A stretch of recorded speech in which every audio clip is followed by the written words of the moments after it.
Good evening, and welcome to MHTV's Headliner. I'm Jess Burton, and tonight I bring you our MHS Spring Sports Preview. Yes, the spring sports season has finally started, and it's going to be a whirlwind of games over the next couple months, hopefully leading to some state tournament action and ending with a few new banners hanging in the field house. In tonight's episode, your beloved MHTV reporters, including yours truly, will give you the inside scoop on the coaches and student athletes that make up your 2015 MHS lacrosse, tennis, outdoor track, and baseball teams, while also catching you up on the scores and stats from the games this past week.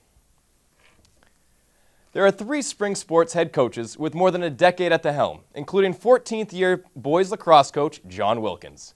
Coach Wilkins has led the team to 3 straight years with at least one state tournament win, and in 2014 the Magicians went 13-8 and made it all the way to the Division II North Final before falling to fellow conference heavyweight, the Beverly Panthers. Back at it last week, March 30th was only the 3rd time the Magicians had run on the grass this spring, and that also happened to be their first regular season game against Westford Academy. MHS had some trouble shaking off the winter woes and lost 10-4. But if there was good news from the game, it was the hat trick from captain, star player, and Notre Dame Fighting Irish prospect Brooks Terrell. MHTV reporter and the voice of MHS lacrosse, Steve Clay, caught up with Coach Wilkins, Brooks, and the rest of the lacrosse captains for their thoughts on the Westford loss, as well as their expectations for the season. Last 2 years have been great. This last year we lost in the North Division Final to Beverly. So our goals are to get back there again and win that this time. We've got a good core bunch of guys coming back. We've got some newcomers. So it's only our 4th day out right now. We had our first game on Monday. Lost a tough one, 10-4 to Westford Academy. But a little sloppy, but we're trying to fix that for tomorrow against Swampscott. You have the fortunate circumstance of having all 3 of your captains return, so that gives you some great senior leadership. Talk about that a little bit. Yeah, Brooks has been a 4-year starter at midfield. Tommy's been up on the varsity for the last 2 years. This is his 3rd year with us, and Nathan Maslick in goal for the last 4-year starter. So Nathan played fantastic the other day. We just got to get a bunch of guys to step up now and support everybody. Here with the 3 captains for the 2015 Marblehead boys lacrosse season, and Nate, I'll start with you. All 3 of you captains last year returning for this year. What kind of help is that as far as the senior leadership goes to be able to work with the younger kids on the team? Yeah, it's really awesome to have a lot of seniors coming out here again. I've been playing with all these kids for a long time, so the chemistry is definitely there this year. Yeah. So last year, maybe your best postseason success so far, getting all the way to Division II North Finals, losing to Beverly. Obviously, Beverly going to be a tough team in the conference this year. Who else are you guys keeping your eyes on? Everyone this year. We want to win the NEC, so we're not going to take anyone lightly. Fair enough. Yeah. Fair enough. Brooks, coming to the end of your 4-year career here, and it's been a great career. Last year, it seemed like a lot of teams really focusing on you, trying to shut you down. Have you been kind of aware of that the last year or so, and what kind of things do you have to do to work around that? Yeah, I mean, it's been going on, and we've already had one game, and that kind of that happened. But so other kids just kind of need to step up. If they're gonna lock me off, I can step out, and the other kids can handle and take the possessions. Then that'll help me get some space, and that'll really get the team going. How are things looking so far this year? I know it's early. You've had the one game against Westford, but how's the feeling out there so far? It feels good. We had a tough first game, but we're young. We've only been on the field 3 times, or that game was the 3rd time we've been on an actual turf field instead of inside. So having to actually go outside in the field really help us. So this team's only going to get better. Great, thanks.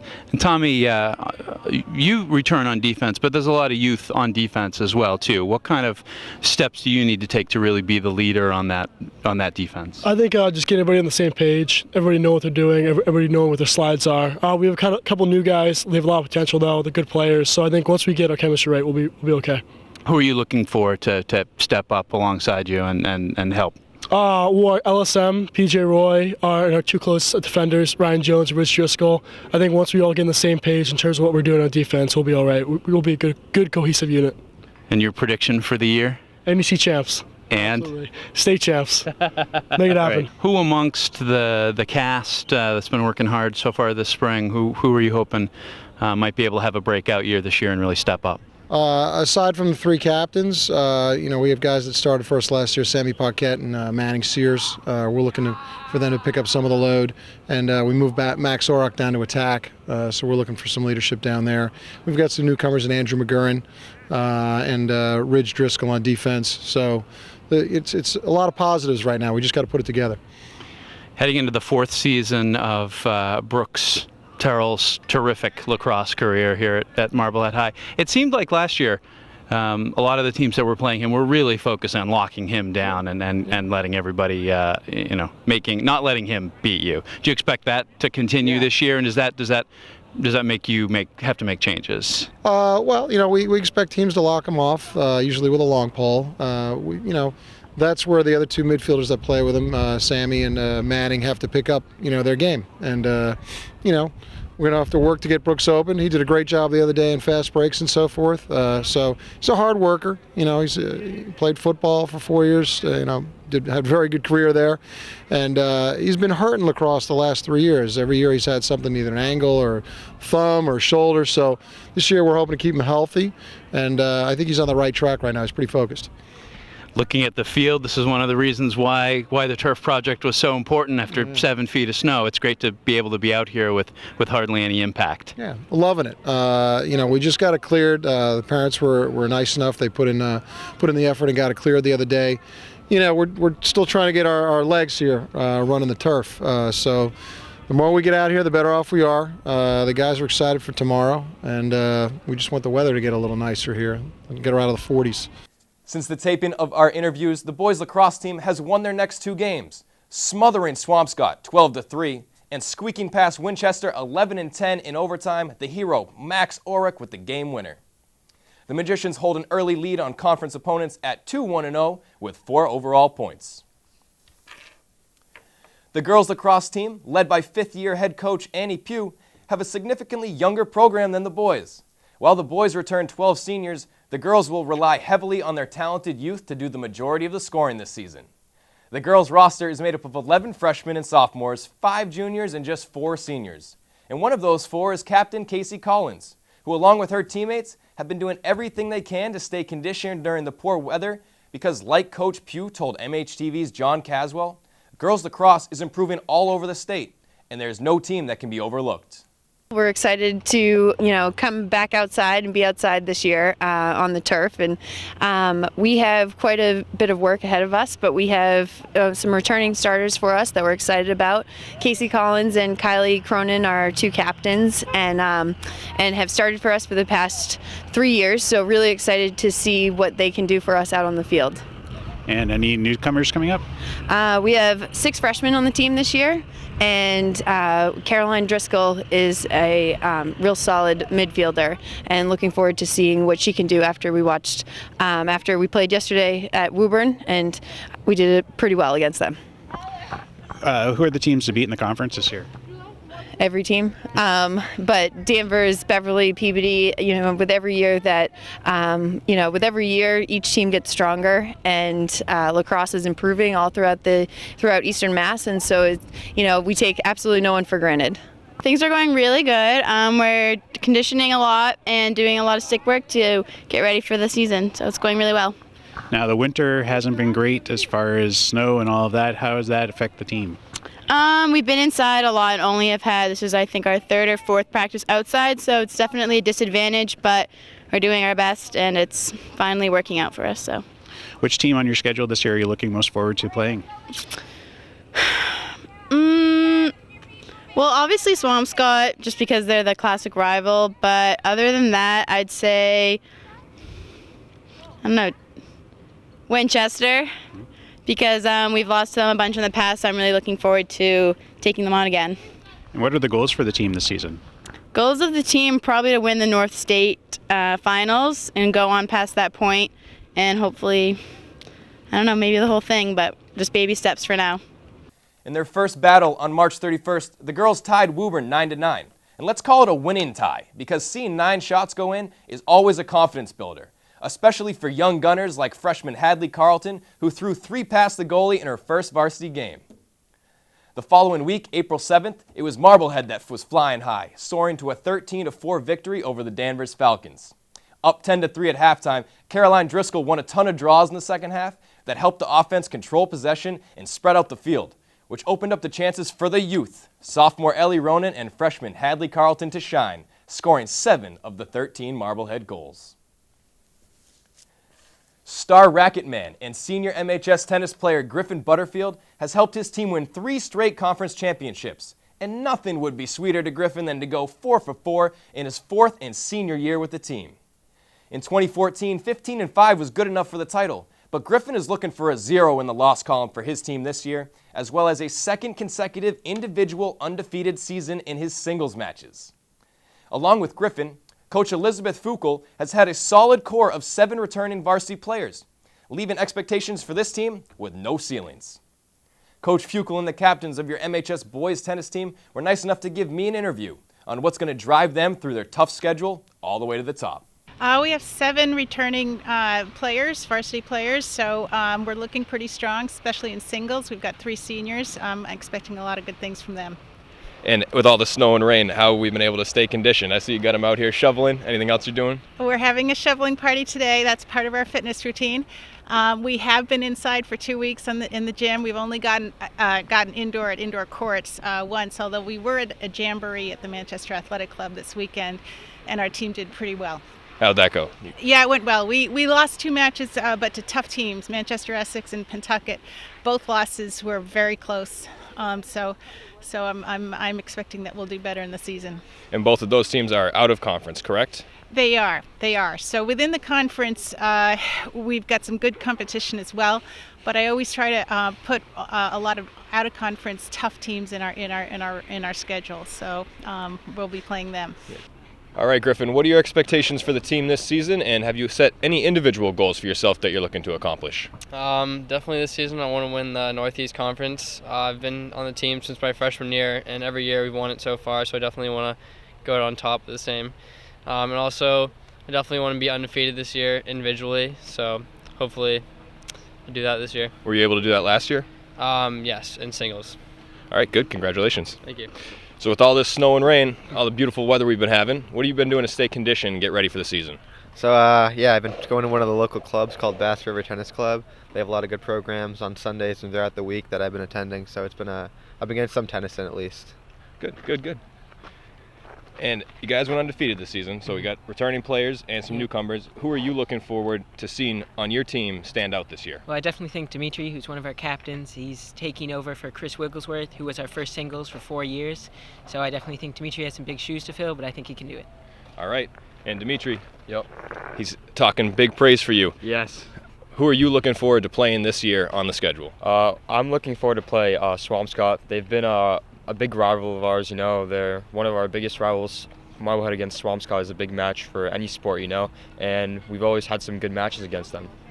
Girls track captain Carlin McGrath doesn't seem too worried about the cold weather affecting the girls' chances at another undefeated season, saying, quote, "It feels like an extension of the indoor winter season."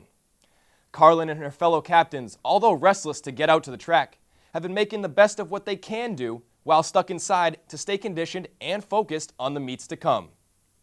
MHTV's John Caswell got the girls' thoughts on preparing indoors for outdoor events. Let's take a look. I'd say we're looking pretty good considering our conditions. We've been inside. It's pretty much an extension of indoor season, so we're pretty restless to get out, but considering, pretty good. So with the season that we've been having, the winter season, you haven't been outside yet. How is that affecting things? I mean, it's definitely going to be a challenge, especially for the throws and jumps, considering we've been throwing inside and won't be able to get outside until later in the season. And we've been using the batting cages, and I know the hurdlers can't go over more than 5 hurdles, so I think it's going to be a challenge for us to get it right outside. What have you been able to do? Well, we've been working as hard as we can, with what Faith said before. We've had the discus net, or we've had the batting cages down to throw discus, and we've been throwing javelins on mats on the side, and so that's kind of helped. And hurdlers have been able to go over some hurdles. It's not all, but it's the best we can do. Have you been out to the track? How's the condition right now? Yeah, we've been out to the track and it's still pretty covered in snow. And so the field, how long do you think it'll be before you're out there for good? A week or two, probably 2 weeks or so. Yeah. Right. Now, who do you have coming back, and who can we look forward to helping out the team this year? We have a pretty strong returning team. We got people in most events, but we're going to be hurting in the high jump, the triple jump, and the 200 because we had some strong people in those events last year. But I think we have the ability to step up and cover those bases. Who are the teams to beat in the conference this year? I think everyone should always look out for Gloucester. They're always a strong team. And then Swampscott, and then in the bigger conference, there's Beverly and Peabody and, the normal strong teams. And what are the goals for the team this year? I think our goal would be, I'd like to go undefeated again. Like we did indoor in our dual meets, and I think that'd be nice again. I'd like to win the conference, and yeah, I think we should just, as long as we're doing well, I think that's good. A 6-1 season was simply not good enough for the boys track team in 2014, and they seem determined to match their female counterparts at 7-0 this spring. The team has deep talent, and as the captains told John Caswell, each year they lose a lot of skilled athletes, but Coach Brian Crowley in his 15th year as boys coach does a great job replenishing the ranks with newcomers or finding new spots for veterans. Conference champions are won by hard work and focus, and according to captains Dan Marino, Harry McDonough, and Chris Brady, this team has what it takes, if they ever get to practice outdoors. Well, every year we lose a lot of good athletes, but I think we do a good job replenishing the ranks. We got a lot of depth this year, and we got some really good returning athletes. We have Mitch Norcross, who I think won the conference in the high jump last year. He's a good returning athlete. We got George Getz, another one. AJ Ernst is another really good athlete. We have a lot of Griffin Minangelo is another one. Just really good athletes coming back, and then we have some other younger kids coming up. So it's looking like we have a pretty good season lined up. All right, now the winter weather hasn't been your friend. It's hard to get out on the track, if at all. How have you been able to get around that? Well, we've just been trying to replicate the workouts that we do outside the best that we can in here. It's really difficult because this track is not, it doesn't reflect the outdoor conditions whatsoever. And even when it comes down to the air is not the same, and we really need just a few good days of practice outside before we are really ready for any big meets. It must really affect the field events as well. Yeah, I know the field guys haven't been able to do any real javelin throwing. They just kind of have rubber javelins on the cones, and you guys, I think they've been able to replicate the discus and the shot put pretty well, but it's not the same. Who are the teams to beat in the conference this year, Dan? As always, Gloucester is our biggest competitor.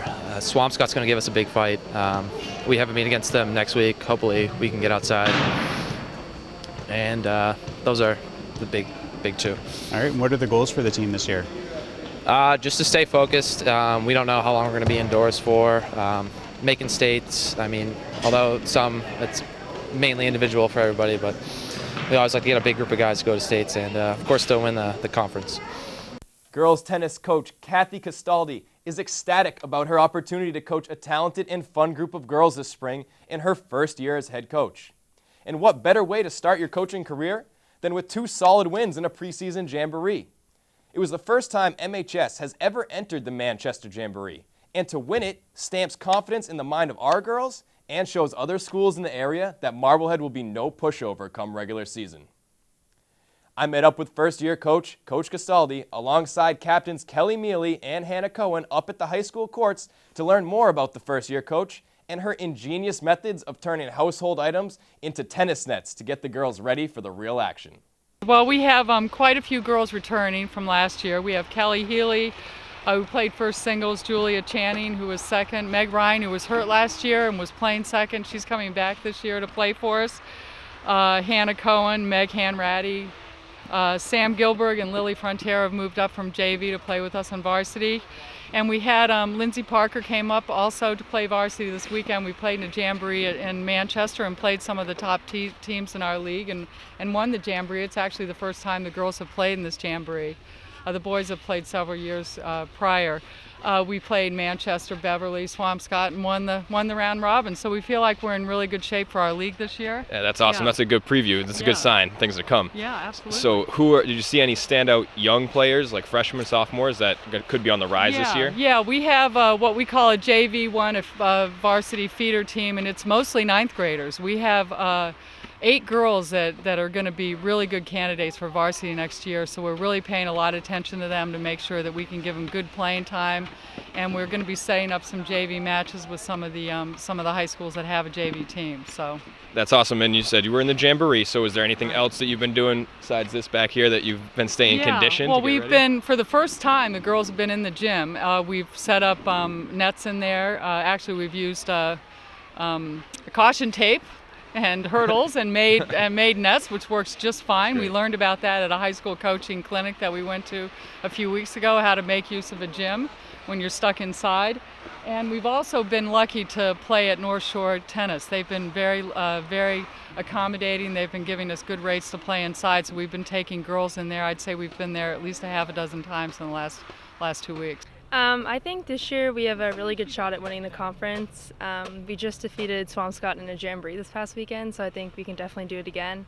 And for my own personal goal, I want to beat the Swampscott first singles and our Tunovich really badly. Big rival there? Yeah, big rival. Do you know her? No, not well. I just know her from tennis. All right, that's always fun to have a school rival there.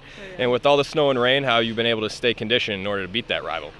We've been playing inside at North Shore Tennis Club in Swampscott and at Bass River a little bit, and we've been doing conditioning in the gym to stay fit. Do you and the guys' teams work together on the off season? Not usually. We bump into each other at the tennis clubs, but we don't usually do anything together. But always there to support one another. Of course. That's great. And Hannah, which of your teammates do you think will have a huge impact this season? My doubles partner, Megan Hanratty, I think we work really well together, and I think it's a good doubles team. You like playing doubles preferred to singles? Yeah, I played last year too, so it's good to play again this year. That's fun. That's always fun. And who are you looking forward to playing on the schedule this season? Again, Swampscott. It's always just been our biggest rivalry. We lost last year, so we want to get them back this year, definitely. We really want to beat Swampscott. We don't like losing to Swampscott ever. Never do. That top spot's up for grabs this year, and good luck on the season. Well, Hope you get it. Thank you very much. Win the inning. I can just see it now. Down at Seaside Park, players and parents with the shirts, little siblings holding up the signs. It's catchy, and it's MHS Baseball's motto for the 2015 season. Coach Jason Tarasuic, in his 10th year as MHS baseball coach, is taking a new approach with his team this year. Instead of seeing the game as a whole, he's preaching to his team to do the little things that win games, the money ball style of play. Play small ball, bunt, get on base, steal bases when you get on, control the controllable parts of the game, and win the inning. MHS went 9-11 last year, but the team is a year older and a year more experienced at the plate and on the mound. Voice of MHS Baseball, Chris Connolly, has more with Coach Tarasuic and all 5 captains, who will tell you why they buy into the new philosophy and how they plan to execute while having some fun while doing it. 10th year for you, Coach, and snow's on the ground. You can't do anything about the weather. So no, you can't do anything. We're very lucky to have the field house. We also have the turf field. Today we're outside, and we're taking full advantage of the facilities that Marblehead High School provides us. Talk a little bit about, first of all, pitching. What's your pitching staff look like this year? We have senior Teddy Camp, Garrett Keogh, Sterney, Jeff Morrison. We're counting on some sophomores to kind of step up and help us out. Teddy York, he's, I feel like we got a couple guys who are going to have a chance, and they're going to do very well for us. And basically our philosophy is just, keep it simple. We want to try to, throw a lot of strikes and, not have too many walks. It's a good philosophy. So that's pretty much keep the game moving. What about experience? How much experience do you bring into this year as far as on the mound? Well, we have Teddy Camp. He has the experience from last year, and Pete Morrison. We're really looking forward to these younger guys to step up, and this is their opportunity this year to make a name for themselves, and, along with Teddy Camp and Pete Morrison, who have experience. But the other guys like Garrett Keogh, Sterney, Pete, Teddy York, we're counting on them to kind of get their chance, and we're going to support them all the way. And Okay, we're talking to the captains. First of all, Jeff Stern. Where do you play, Jeff? Outfield, and then I pitch. What are you looking forward to this season? Well, like Coach Tarasuk said, he's got huge forearms. Igor? Yeah, he's got huge forearms. Getting my chance on the mound, and looking forward to getting in the game in the outfield, catching some fly balls. Well, we got 5 captains to talk to today. Next one is Pete Morrison. Pete, tell us a little bit about your game. Where do you play? So I'm a pitcher, and this is my second year on the team. I got some valuable experience next year, which I'm looking forward to building off this year. Mm-hmm. And what about the competition looking? Is there any team you're particularly looking forward to? Well, obviously we always like playing Swampscott. We always want to win that game, but I'm looking forward to playing Gloucester this year. We had 2 tough losses to them last year, and I'm really hoping to get back and beat them this year. Thanks. Harrison Engstrom. Yeah. Harrison? I'm a catcher. Yeah. The catcher. Yeah. I like Pete. I played last year. I'm really trying to, really lead the team this year as one of the seniors returning. So. What does it mean to be a captain for you? It means leading the team. It means, giving the team a really good chance to, come together and really play hard. Thank you. Tim Kalinowski. Tim, where do you play? I play the middle of the infield, so shortstop and second base. Which do you prefer? Whatever way gets me to crack the lineup. So if it's shortstop or if it's second base, whatever way I can get in there, Yeah. Tell us about the season. What are you looking forward to when you look at the schedule? I'm just looking forward to, obviously the snow. So we're going to have to be playing a lot of consecutive games, and it's just going to show the depth that this team has, and I think it's going to be a good test for us. So I think it's just exciting that when you look at the schedule, how it's going to be kind of compressed due to the weather. Thank you. And Garrett Keogh. Garrett? I'm a shortstop and a pitcher. Uh-huh. And what's exciting to you about this coming season? Everything. I love baseball. It's my favorite sport, and I'm just looking forward to all the opportunities we're going to get, play all the good teams like Danvers, PB, like Coach said, and I'm especially looking to the St. John's Prep game at the end of the year. It's always tough. Danvers is always probably the team you want to beat in our conference. Mm-hmm. This year, our schedule is probably the toughest it's been in my 10 years. We added St. John's Prep. We're playing Everett twice. We play Gloucester twice, Danvers twice, Lynn English twice. Why did you do that? I just feel like, we're in Division II, and when we make the playoffs, we end up we play tough competition like Reading, Tewksbury, North Andover, Arlington. So I want to prepare these guys and show them that we can beat anybody. Yeah. What about from the plate offensively? What are you looking at? Offensively, we're just, our main focus this year is just get on base, get timely hitting. We got some guys coming back with some playing experience. Timmy Kalinowski, Garrett Keogh, Harrison Engstrom behind the plate. Hopefully they can lead us, offensively. And the rest of the guys, we're pretty much, basically we want to get on base, play small ball, steal bases, put pressure on the defense, just play the game hard. And our main goal as a team is win the inning. We don't even look at the scoreboard. We're trying to just win that inning, and if we can control the game and play the game we want to play, I think we can be on top of a lot of games. We just got to stay focused, stay within ourselves, and be confident, and I think things will carry over offensively and defensively. Unfortunately, we weren't able to meet up with the softball team, but we hope to highlight their upcoming season on a future edition of Headliner. MHTV sports team has the spring season covered with games featuring baseball, softball, and boys and girls lacrosse. So check out our website, marbleheadtv.org, for the weekly MHTV program schedule, which can also be found in the Marblehead Reporter. And we'd like to thank our community partner, National Grand Bank, for helping us bring you Marblehead High School sports on MHTV. And that concludes this special edition of Headliner. I'm Jess Burton, and on behalf of the entire news team here at MHTV, I'd like to thank you for watching. Have a good week, and we'll see you next time.